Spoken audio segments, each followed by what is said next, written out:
Hi beautiful, my name is Mina. Welcome to my channel Mina Reads, and today we're going to be doing my 2023 reading stats and my 2024 reading goals. So I am definitely a Storygraph girly. I love Storygraph. I love being able to look at my reading stats and they just make it so easy. This is not sponsored by the way, but I'm obsessed with Storygraph personally, okay? They're like a relatively new app, and so they're always coming out with like new features and they're changing up the user interface and things like that.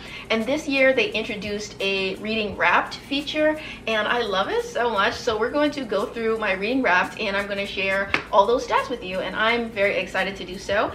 So let's start at the top for my 2023 reading wrapped. I finished 108 books this year. Across those 108 books, I read 29,084 pages. I am definitely someone that reads a lot of comics and a lot of manga, which tend to be on the shorter side, and I also love a good novella. So that's why my page count is a little low in comparison to the count of books, if anybody's curious about that.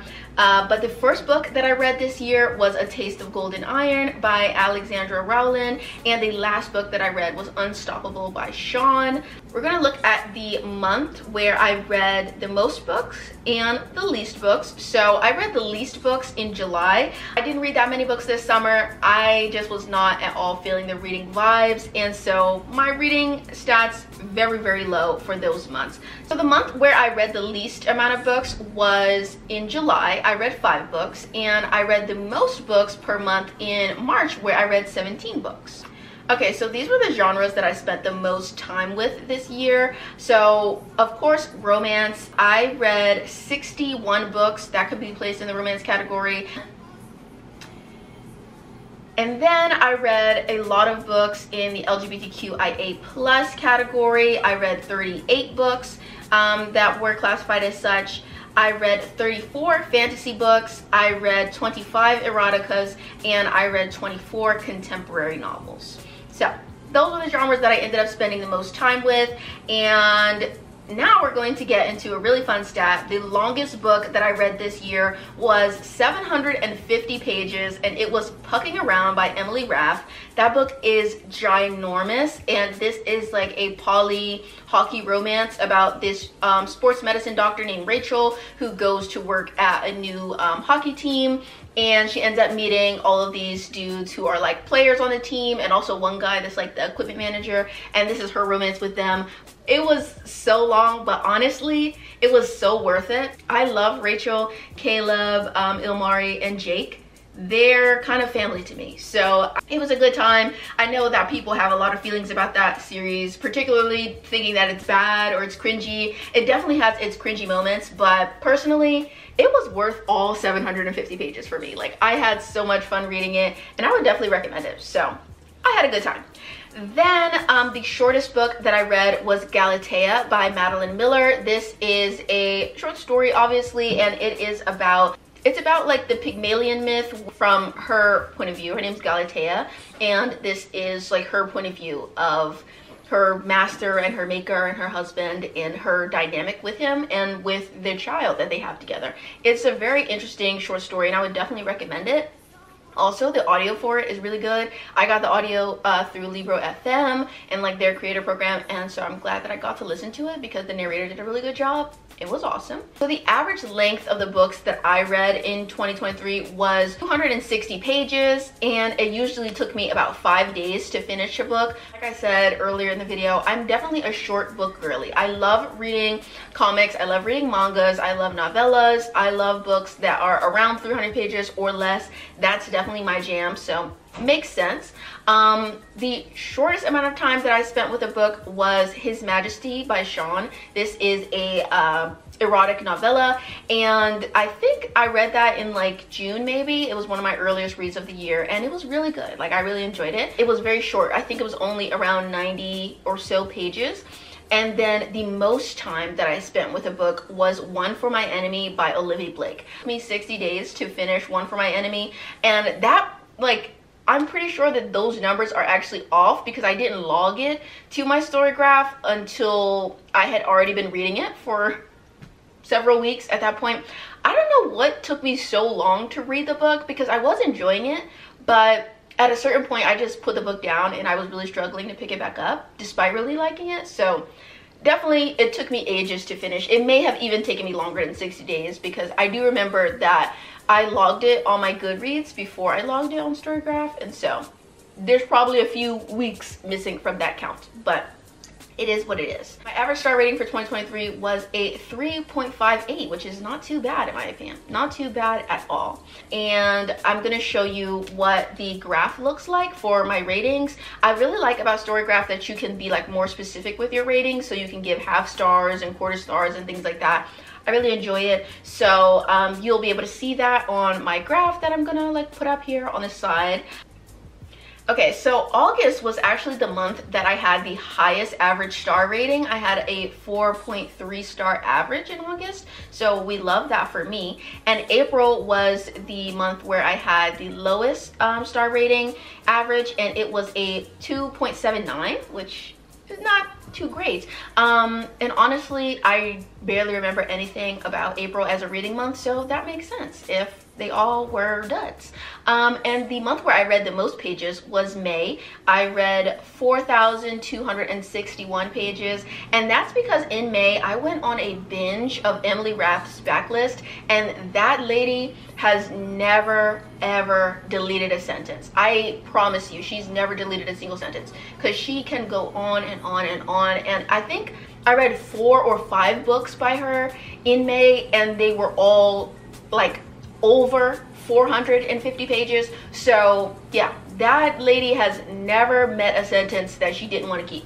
Okay, so yeah, it makes sense. It tracks that May was the month where I had the most pages read. Okay, so there are a few more stats that I'm going to share with you. So 7% of the books that I read this year were nonfiction, and the other 93% were fiction. 5% of the books that I read were 500 plus pages. 36% were between 300 pages and 499 pages. Then the rest of the books that I read this year, so about 59% of the books that I read this year were under 300 pages, which we already knew from like that previous stat.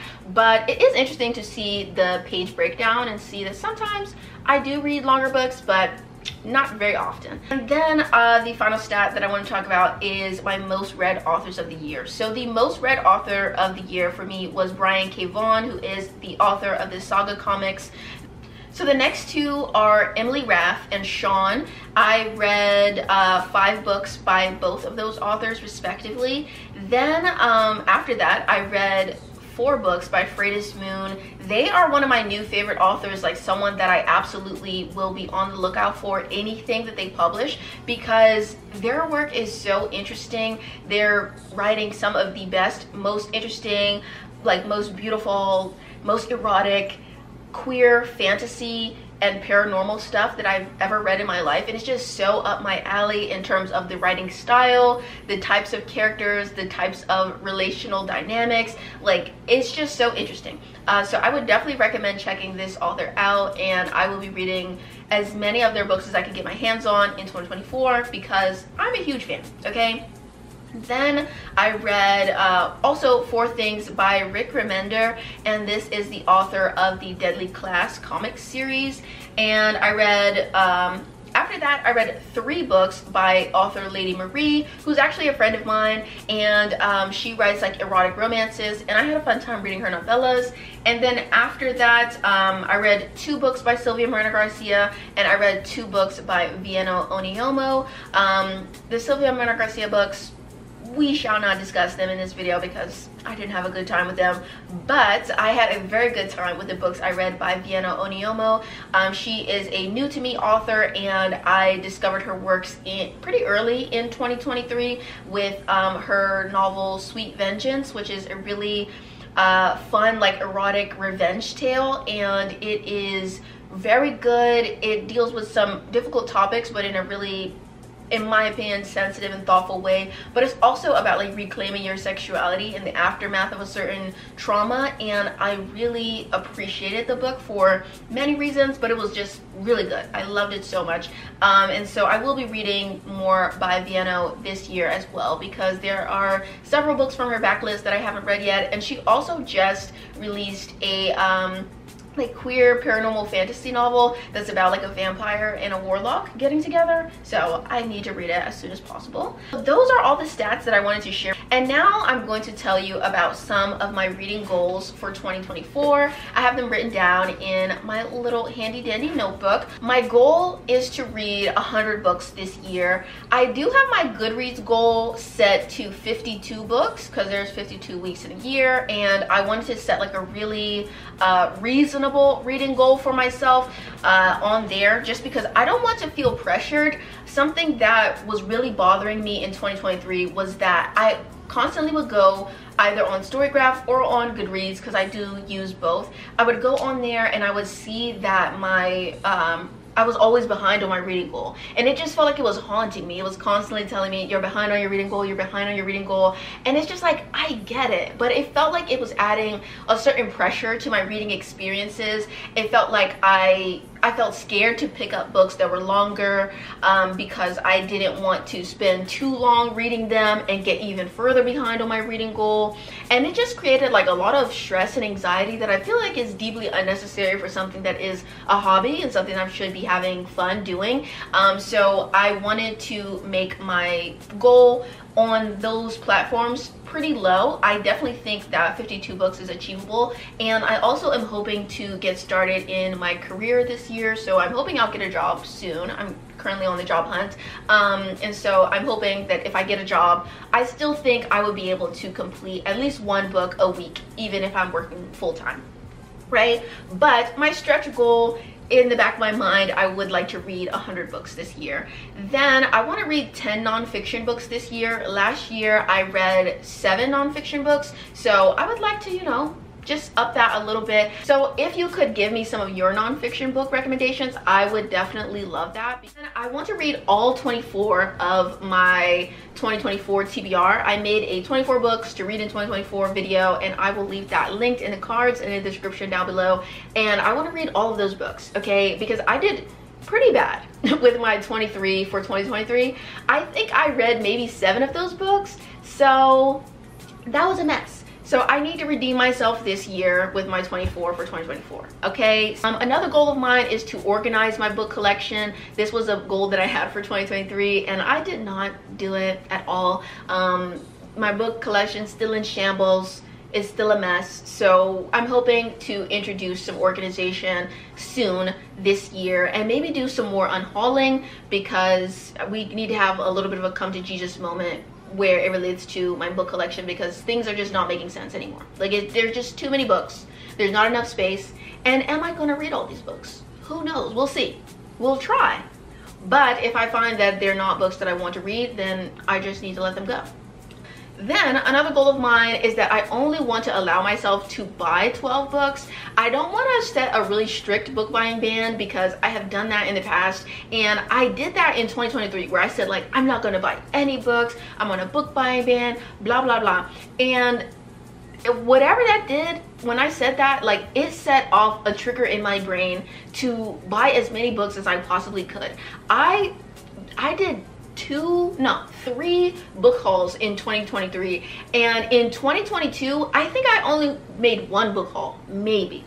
But what, I tripled my numbers in 2023?